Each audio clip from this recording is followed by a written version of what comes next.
Hey everybody, thanks for joining us. We're up here at the Upper Cheeseman Canyon trailhead. I'm gonna hike in down to the river. It's pretty busy this morning. Tried to get here early thinking I was doing something good and trying to beat the crowd, but doesn't seem like it's the case. So got all my gear packed up. I look a little goofy, but it's a pretty good hike. I think it's 3 miles in or so. We'll see if we can get on some fish once we get in there, if we can find a place to fish. And then I think we'll do probably around 10-mile hike today, so should be pretty fun. Well, wish me luck, and we'll see you when we get there.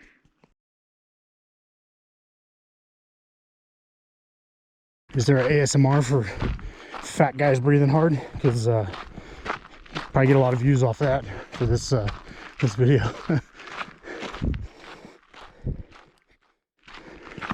So there's a blog for fly fishing, and I have to look up the name of it and put it in the comments, but they came up with the term getting Cheeseman, which I think I've experienced twice every time I've been up here so far. And they say it's almost supernatural, and if you believe in that hocus pocus, but the main point of the story is something weird happens every time you come up here, whether it's lost gear or, you know, catching a record fish, or, you know, a myriad of different things. But it's always something kind of odd and untypical of a regular fishing trip. So my first time up here, I would say I got Cheeseman'd. I was a little lower in the canyon, didn't really know where I was going, and my studs had all been worn out or fell out of my old boots. It was still cold, and there was slick ice on the trails. I was trying to go over this giant boulder, probably, I don't know, 60 feet tall, that was right on the bank, and you had to go on the trail up and around it. And I crested it and came over the side, and it was slick ice. And I went lateral and started sliding down this, you know, cliff face, about 60 feet drop or so. And I was like, in my mind, going, "Yep, this is how it ends, or I'm gonna break a bone and, you know, have to get carried or airlifted out of here. This is not ideal." Well, about 30 foot down, there was a tree laying on its side, and my ankle, thankfully, got caught in the root system, and I came to a screeching halt, and I literally thought my leg was broken. So I just kind of hung there for a minute and collected my thoughts and tried to figure out how the hell I was going to get out of there and back onto the trail. So I had grabbed onto the tree and kind of shimmied around and pulled myself up and more or less low crawled back up to the trail. And I had snapped the handle off my reel. Luckily, I didn't snap my rod, and I was able to stand up, put some pressure on my foot, and I think it was just badly sprained. So I tightened my boots before it swole up, and thought I better start making my way out of here before I can't walk anymore, or I'm just in shock and I want to get as far as I can towards the truck. So I got to going, and halfway back to the truck I started feeling okay. Went and stood in the water for a little bit, because I mean, it was probably, water temperature was in the 30s or below.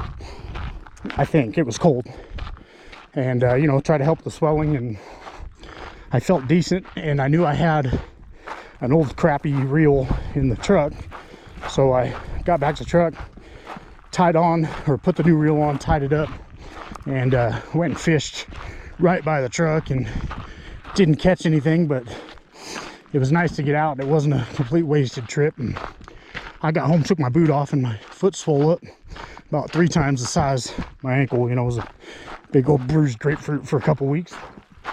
But yeah, I survived, and no broken bones, so I'll take it. Second time I came out, I didn't catch any fish. The water was real low. I went to the lower trailhead, which was a pretty good hike as well. But came out with a buddy of mine who's kind of my mentor in fly fishing. I've been doing this less than a year. I'd like to say I'm getting better, but it's different every time you go out, to be quite honest. I think this might be the tree A buddy of mine said, first time we came out here, he goes, hey, get down by this boulder and turn around. So we'll do just that. He said, doesn't that tree just look like it's reaching out and trying to give you a hug? And he's a little bit of a hippie, but he's a good guy. He likes good beer. I like good beer. Both like fishing, being outside. There's worse friends to have. There's a little map down here I'll show you. It's a ring route. It shows you which way the fishing holes are. And I say fishing holes, but I mean, you know, water access or trails that'll get you to water access. So here's our rock. And here's the river access. This is the way we came in. So you can see the trail's literally around this rock. That's this gill trail. And then it takes off towards these other directions. There is a little bit of water access down this way.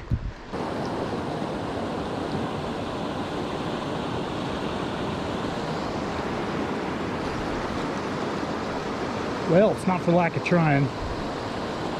I have to say, it's a pretty dang good lunch beer. Nice and smooth, nice and cold. Exactly what you need for a day in the sun.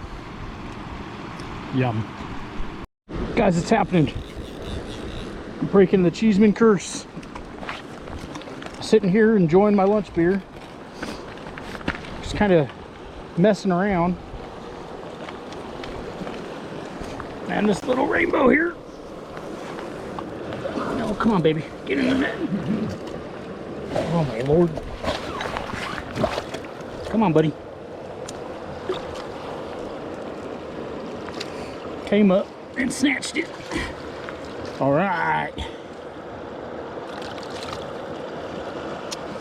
It's a Christmas miracle. He's not a bad fish.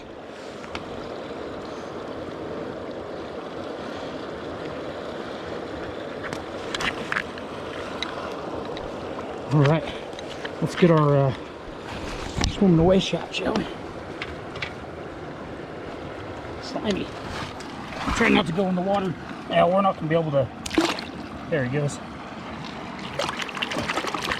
I'm in a really awkward stretch right now, and yeah, it does not feel great. All right, number 2. This one's a beauty. Get him over here.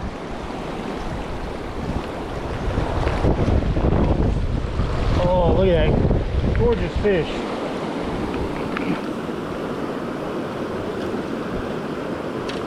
It's got line wrapped all around him.